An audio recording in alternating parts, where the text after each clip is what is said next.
FKF limesisitiza kwamba ukuzaji wa makocha ndio njia mwafaka ya kukuza mpira wa miguu hapa nchini.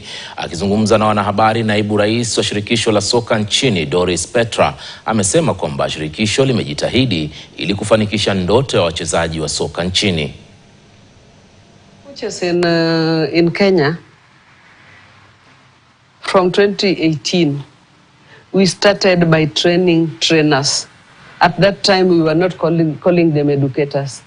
They were still being called trainers. We trained the first, before that, when we started training coaches, we used to call CAF instructors and FIFA instructors to come and train for us. Then through our technical department, we made a decision that we should train local trainers because we found it cheaper to do and easier to reach when you want to train people. So we trained instructors then who now have graduated, their name has graduated to trainers.